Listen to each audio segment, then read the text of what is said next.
Good afternoon again. It is my pleasure to introduce three friends and amazing scholars. I'm going to introduce these folks in the order in which they're going to speak. So Samantha Pinto is professor and affiliated faculty of African and African diaspora studies and women's and gender studies at the University of Texas at Austin. This year, she's a fellow at the National Humanities Center. She is the author of two books, Difficult Diasporas, The Transnational Feminist Aesthetic of the Black Atlantic, which was awarded the MLA William Sanders Scarborough Prize. And she is also the author of Infamous Bodies, Early Black Women's Celebrity and the Afterlives of Rights. She is the co-editor of the collection Writing Beyond the State and the Duke University Press book series, Black Feminism on the Edge. She is currently working on a third book project entitled Inside the Body of Black Feminism, as well as books on feminist ambivalence and on divorce. That's going to be great. Excited about that. Our second speaker, Anna Storti, is assistant professor of gender, sexuality, and feminist studies here at Duke University, where she also teaches in the Asian American and Diaspora Studies program. Storti's work has been published in leading journals, including Women in Performance, Frontiers, a journal of women's studies, and feminist studies. She is currently working on her first book entitled Racist Intimacies, Asian America in Thrall to Desire, which traces a relationship between racist sex and racial mixture in Asian American contemporary art and culture. And our final speaker will be Pete Siegel, who is professor of history at Duke University, where he is also secondary faculty in GSF. He is the author of books including The Flower and the Scorpion, Sexuality and Ritual in Early Nahua Culture, which was awarded the 2012 Wheeler Vogelin Book Award by the American Society for Ethnohistory. And he's also the author of From Moon Goddesses to Virgins, The Colonization of Yucatecan Maya Sexual Desire. He has also co-edited multiple collections, including most recently Ethnopornography, Sexuality, Colonialism, and Archival Knowledge. So please join me in welcoming these great folks to the stage.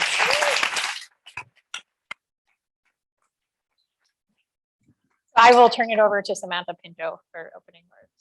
All right, I'm going to tilt this down. Can folks hear? Okay, I'm going to try to read my horrible writing, which recently my stepmother asked if it was addressed, an envelope was addressed by my 8-year-old. And I had to say, no, that's me. So you know who I am. There you go. So thank you so much for your engagement for this entire event, which has been amazing, and for all of the work behind the scenes that Julie and everybody else has done to make this happen. And I know you can see some of the labor, and then also some of the labor is meant to be invisibilized, but it really is a tremendous, it's such a tremendous effort. So Professor Alcott began expressing the overarching affects of the Feminist Theory Workshop as terror and exhilaration. As a longtime feminist studies student, the Feminist Theory Workshop has represented this horizon in the field from afar for me, jokingly referred to by myself and some colleagues as the mothership of the field. Professor Alcott also tied these affects and the vulnerability of approaching feminist theory as an object to disciplinary feeling, a feeling that history and historians are not easily incorporated into feminist theory, again in quotes, feminist theory's assumed ideal forms, genres, methods, and patterns of production. As again, a longtime student of the currently burgeoning field of Black feminist history, and as an observer of this year's amazing slate of interdisciplinary feminist history keynotes, I think we can perhaps displace the terror part for now. History is an electrifying site to offer both new genealogies of women, gender, sexuality, and feminism, and new methods and challenges to feminist theory. It already was, of course, but especially in the dynamism of the current moment, it is marked by exciting work on what to do with and about the archive, and how the push beyond celebration and recovery projects will work in the field, how it's pushed the field beyond the unequivalent I need a better word for that, but we're going to stick with it. The unequivocally good objects of study and navigation in the field and narration in the field. Feminist history, as we have heard in the talks today and yesterday, does nothing less than configure new orientations to who is a feminist theorist, as well as what feminist theory might be or do. It also suits feminist theory well as a genre of thought itself that is relentlessly engaged in self-scrutiny. The turn to and on the archive includes and mirrors feminist thought that focuses on I have here relentless, which is kind of rude, but relentless critique, imminent critique, if we want to be kinder, that embodies a knowing skepticism of oneself and one's own attachments, desires, forms, and genres. The recursivity of the gendered violence of the archive and of the word, right, since words and abstraction came up a lot in the talks, gives way to the repetition of feminist methods, and often without the illusion, or often with the illusion of the first time, be it rehearsing the linear time of the strike, which again is critiqued in all of these talks. This is what I'm listing. The strike only, the omnipresence of data feminism, and the promise of the report or state and extra state attention, or the contestation of sexualized categories of nature by exceptionalizing female nature rather than undoing gender. Instead of only dwelling in the recursive failure of feminism and failures of feminism, the speakers at Feminist Theory Workshop have invested, not just in the critique of existing lexicons, but in rescaling the questions we ask of feminist intellectual practice. Dr. Gago speaks of the mass, volume, and scale, as well as the archive and the repertoire of the strike in their talk.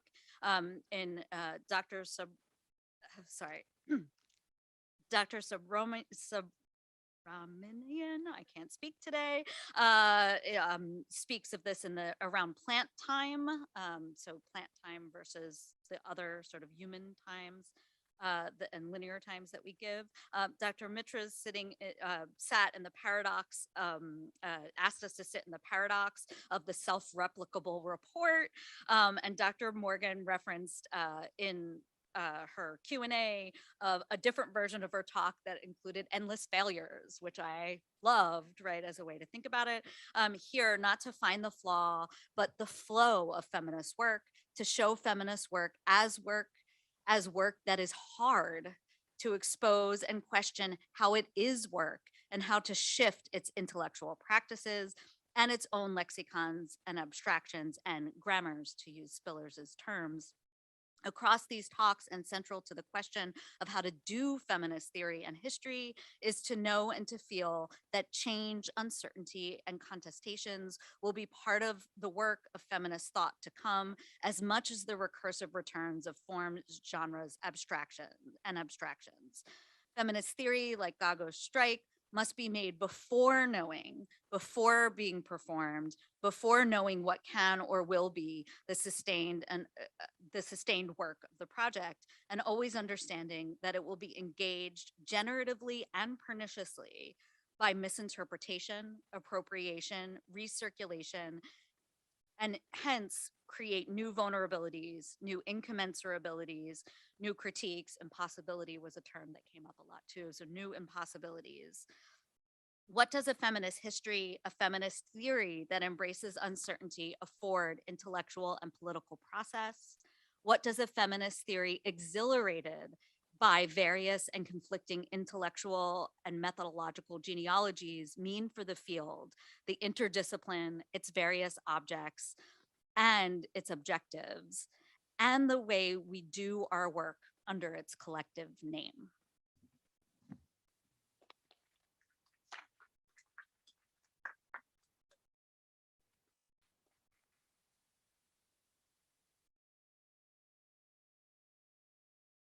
You all hear me? Okay. So thank you all. It's really been such a joy to be here in person, listening to the keynotes, hearing the urgent calls in their respective works, but it's also been a joy to listen to the chatter, to sit together, to be in a space as large as this one, and feel the weight of a voice on the mic. This is my second Feminist Theory Workshop. My first one was in 2019, the last time it was held in person, and back then I was a graduate student at the University of Maryland. For that FTW, I traveled here by myself and sat in the back. So much transpired for me to now be here, sitting on this stage, employed, and never not in mourning of what and who we've all lost, between and before then and now. To that end, I'm feeling like I'm taking a risk in being here. My mask is off, and maybe you're also feeling like you're taking a risk. But unlike the past few years, this risk feels like one that facilitates life, or at least something worthwhile. And for someone who has admittedly become so fixated on death, this feels like what it feels like to take a deep breath for the first time after a long day. To me, there is a thread that weaves across this year's workshop, including all 4 keynotes and the seminar that I just led on activism and performance with my new colleague, Dr. Lane. That thread is the one we are balancing on. Could it be that the through line across these past 2 days is that our lives are on the line? They always have been. And while all of those lines are thin, some are more delicate, fragile, precious, precarious. To suggest this, that our lives are on the line, implies and perhaps it provokes one to assume what lies beyond or beneath those lines. This is not a line demarcating life from death. Rather, it is a line between the question of what is and what could have been. I'd like to use my time here to reflect upon this line, and in doing so, I hope to touch on the affective and the aesthetic, which we might understand as the 2 axes in which I see this line crossing. When I'm in the world, and this is very vulnerable of me and it feels really weird to say it, but moving across publics, I've started to do this weird little thing where when I see a body, I imagine the lines that extend from it. This is not an observation of lineage, rather it is one attuned to and made possible by the process of saturation, an ethics of witnessing what it means to hold in as much as possible. Saturation, as worked through by Hentai Yap and C. Riley Snorton, quote, not only describes the sensory, but also brings to the fore the methods, approaches, and structures that come to bear on how sensations are felt and embodied, end quote. Along these lines, saturation is an extension of what Jose Munoz calls sensuous contemplation, a mode of saying and doing that makes one conscious of the actual material conditions of reality, the contingencies that structure the world and organize power. Olcott opened our workshop yesterday expressing excitement at the number of historians and history-oriented scholars within the lineup. I am not a historian, but I am someone deeply invested in how the past lingers into the present. You might then call me history hesitant, to invoke Lisa Lowe, who argues that there is a usefulness in resisting the urge to recover what has been lost. Hesitation is an affective mode that holds up the value of the pause. And it is there, in the intentional waiting of a pause, that something tempts us, tempts me at least. And I call it anticipation. Could hesitation, slowness, and an anticipatory gesture lead us toward the common plane Gago speaks of? Focusing our collective vision to confront violence and not just suffer from it. Anticipation is a practice in listening to one's surroundings, remembering enough of the past to assume an event and count on its repetition. It's not foolproof. In the pursuit of pleasure, which is to say justice, anticipation is often the least of our concerns. But I ask you to join me for a moment in lingering with the promise of hesitation, uncertainty, this line Gago distinguishes between knowing and not knowing what to do. This is a question of language. Subramaniam says we need new vocabularies if we need to decolonize anything. Mitra asks for new lexicons. Gago calls for a new grammar for action. And Morgan calls for an attention to the curl of a lip. I believe it was also someone today who observed the function of verb tenses. The past makes demands on the here and now. This is a statement on temporality that signals, as Mitra describes, how quickly things can change.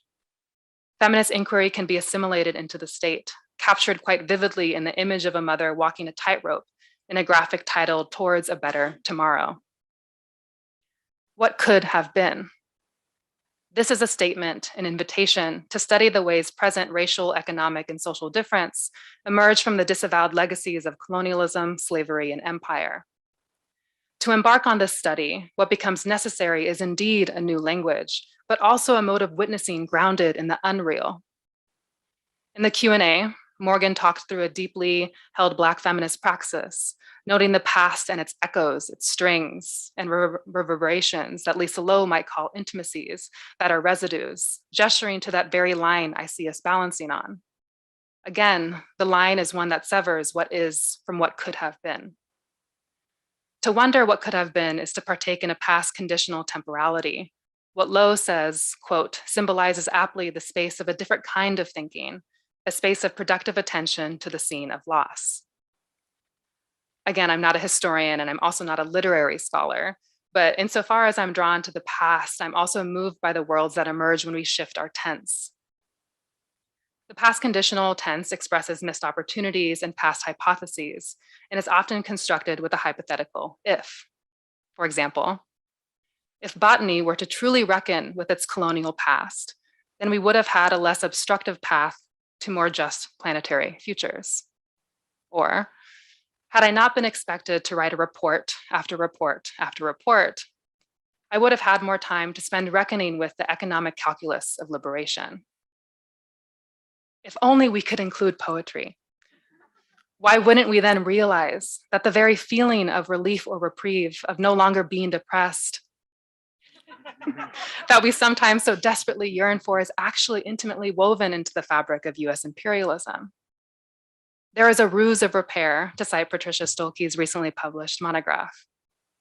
If we are more aware of past injury and its endurance in the present, why wouldn't we have been able to change the course? With the knowledge that Black women anticipated real economic violence, feminist theory would have had more sooner understood something about that foundational violence. If Morgan acknowledges that often this work is an endless failure, one we must continue to take on, I would say that this is a call to arms, a pursuit less invested in a win, but in a departure from the real, what could have been. The imaginative scenarios created in the past conditional tense are inspired by sensibilities felt in the present, allowing us to ponder how the sweet tobacco smoke produces an embodied reckoning with the work and futurity of anticipation, which is an intimacy with the past that defeats us. This is a loss akin to death, but I believe that the dead are alive. And if, like me, you were raised by the writings of queer and women of color feminists, this belief that the dead are alive is not as extreme as it sounds. It is simply a submission, which is to say a willingness to be undone by what we've already lost, for what we've lost is still here, like a phantom breath. It's a practice of listening to the fragments of life that remain after burial. Like colonialism and like love, things not always so easy to register in sight, life proceeds in remnants. A poem is a spawn, a portrait is a reminder. To bring out your dead, writes Grace Hong, is to remember what must be forgotten, to find the evidence of things not seen. Hong is quoting James Baldwin, who is reflecting on racialized death, its disavowal and its persistence. By casting a light on the untimely deaths of an uncountable number of people of color, Hong, Pace Baldwin, puts forth an uncompromising challenge to bring out your dead.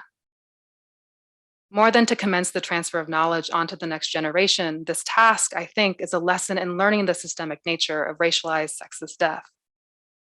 Confronted by death over and over again, the question I must ask myself is this: if I am to bring out my dead, how might my mourning cue a memorial that not only pays tribute to those who died a premature death, but pays towards the debt of my indebtedness to them? How, in other words, will I lean towards a feminist criticism beyond repair? We've heard over the past 2 days that feminist theory is a project of dreaming in the language of critique, a desire for a narrative, one that understands the materiality of injustice.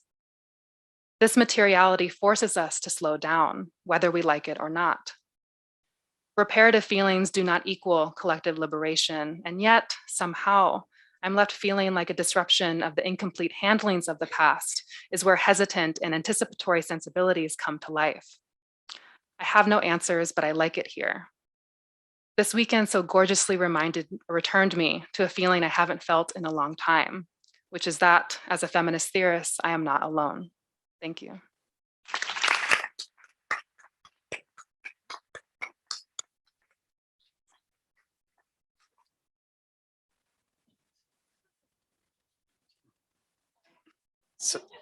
So I guess we have names now. All right. um, first, I want to thank Jolie Olcott, thank all of the staff here, and thank the keynotes, the moderators, my other panelists here, but mostly I want to thank everybody here. This has been really exhilarating in so many ways, and so thank you for this. So I want to say, and yeah, I put that up there so you don't pay too much attention to my words, which might be garbled, but no, I'll speak about that in a minute. Each keynote has considered the idea of a feminist future based on history and memory. Colonialism, slavery, class, and neoliberalism become the central factors to the formation of a future-oriented feminist theory. I believe that this historicist thinking is more central this year than it has been to any previous FTW that I've attended, and I suggest that this has to do with our moment. While Agamben disputes this moment of crisis, we can think about COVID, anti-Black, anti-Latinx, anti-Asian, anti-trans violence, the greater precarity of Native American life in the face of COVID, greater threats to abortion in the United States, increasing militarism and warfare, the rise of the far right throughout the world, and I can go on and on and on, right? Along with, right, the massive resistance movements in so many places in the world. Veronica Gago speaks most directly to this moment, and the general strike as reinventing feminism itself is an attractive and important understanding of theory as emanating from the streets. The other speakers too make similar demands, with Durba Mitra saying that we dwell between a biopolitics of life and a mass movement that demands living, warning us that the report as a genre of biopolitics is a trap for feminism. And Jennifer Morgan requires us as historians to uncover the strategic and creative ways that slave women developed and used kinship, a key category for resistance movements such as Black Lives Matter, along with trans and queer movements throughout the world. And Banu Subramanian asks us to think about the science of the invasive species, which allows us to propose an analysis for such crises as the spike in anti-Asian violence in relation to COVID. This moment demands a type of historical thinking in which we examine the long history of colonialism, empire, racial formation, capitalism, gender differentiation, and the development of what I call in my own work, the regime of sexual pleasure. So you can tell that I'm a historian. Now I'm going to move away from that. There are also implicit debates about how hopeful we are for a feminist future and what kind of theoretical formulation is important to that future. What does it mean to talk about a feminist queer future at this moment? Is the strike the emblematic movement to a future? What does this mean in relation to a refusal of precarity? Is the future dependent on us understanding kinship and refusal in relationship to slave women? Does a future mean rejecting the genre of the report, finding instead the space of being together, breathing, dreaming, and dwelling on the contradictions? Does a future mean struggling with the biological bedlam of colonialism, demanding that we consider the hubris of empire and its subsequent amnesia? Well, I want to spend the last few minutes here thinking about the future through an erotic encounter with the past by discussing this image here of the obscure Mayan deity, Chin. This is Martin Gutierrez, a transgender, shape-shifting, transtemporal, intercultural, Guatemalan American, Brooklyn-based artist. Her fantasy of Chin signifies a queer imagining of indigeneity, power, and spirit. How do we reinscribe race, indigeneity, colonialism, gender? Gutierrez describes Chin as the, quote, demon of lust, creator of homoeroticism, pederastic prostitution, and transvestism between unmarried men and boys in the Mayan civilization, unquote. Chin has fascinated art historians, archaeologists, and those who seek to recover a queer indigenous figure ever since a Mayan hunter in 1979 found an image dated to the 9th century inside a cave that appeared to be a transvested deity priest, probably Chin, in an erotic embrace with a human male with exposed genitals. What does Gutierrez's view of Chin tell us? One caveat here. I'm going back to being a historian for a second. I agree with Jennifer Morgan that there is great importance to the historian's adherence to the archive and to time and place. To state the obvious, there is a difference between Brooklyn in 2018 and the Guatemalan highlands in 818. What we are looking at, though, is a fantasy of those two times and spaces touching each other. And we're asking what that fantasy can tell us. The fantasy is important to me, and this fantasy does not exist without our concurrent archival work. So the gender and determinacy of a deity like Chin, who's also, by the way, Chael and these other figures, this is why I'm saying it's a very obscure deity. The gender and determinacy of a deity like Chin becomes fixed in the colonial encounter. In an uncanny parallel to the botanist Subramanian describes, Catholic priests forced the deities to become either male or female. But they're gods after all, so they resist attempts to fix their gender. Or more accurately, Maya commoners throughout Yucatan, Chiapas, and Guatemala resist the fix of Christianity, at least for a time. Further incursions of the modern Mexican and Guatemalan states and later globalization and evangelical movements led to more fixing. Gutierrez's image challenges the colonial by upending the signifier. She seeks to produce an indigenous figure, repurposing the signs demon, lust, etc., with a sense of irony that one doubts that Linnaeus had, but one can imagine that a queer reimagining of botany could accomplish. The image references Maya indigeneity through both embodiment and aesthetics. Yeah, it's late. And we can immediately sense the importance of flowers and plants to Gutierrez's imagining of Chin, as you see from the sort of flowery image coming out of her. The flowers transport Gutierrez through time, allowing her a pre-colonial, decolonial fantasy. Perhaps in some ways, this is the plant temporality that Subramanian seeks. Most centrally, Gutierrez's fantasy relates closely to knowledge production, genre, and memory. Jennifer Morgan's understanding of the 17th century archive as producing a particular type of delimited knowledge is key here. As a historian, I cannot say that Chin is a deity of homoeroticism and pederasty, no matter what Gutierrez says, and I tend to think that the implications are somewhat incorrect or at least obscure. Yet, as Morgan shows for slave women, Chin here knows her value. She knows herself as a deity, even if the archive positions her only as a demon. If Gutierrez's fantasy flips the script, allowing for an imagining that exceeds the archive, instead of taking her words literally, we can read the gender indeterminacy of the image as a play with language, a production of an otherwise form of knowledge and a feminist queer future.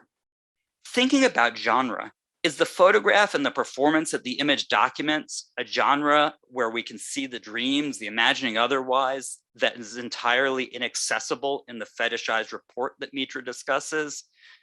Well, I actually thought it was very important that Mitra said you cannot just add poetry. You also cannot just add other art forms to develop feminist queer freedom. But does the artist playing with the signifier have the potential to get people to imagine otherwise? In this thinking, Gutierrez uses memory to enact a future. Like the feminist strike, like the feminist strike's memory of Las Madres and their refashioning of that memory of violence, protest, femicide, and travesticide, Gutierrez remembers an indigenous deity with the hope that such a memory can transform the violence performed upon indigenous, travesti, and trans bodies. Challenging the historical amnesia to which Subramanian points, Gutierrez wants us to see that colonialism was not accepted. It was challenged. And building upon Jennifer Morgan's use of art to witness the clarity and awareness of Black women in relation to their value in the slave system, Gutierrez fantasizes about the indigenous gender indeterminate figure. Look at the gaze here. It is otherworldly. The deity knows the colonial world and fiercely challenges it. And I don't want us to forget capitalism. The image, yeah, as if we could. The image and much of Gutierrez's work is to mimic advertisements, to play with capital, to suggest that the fetish sells products, and here there are no products to sell.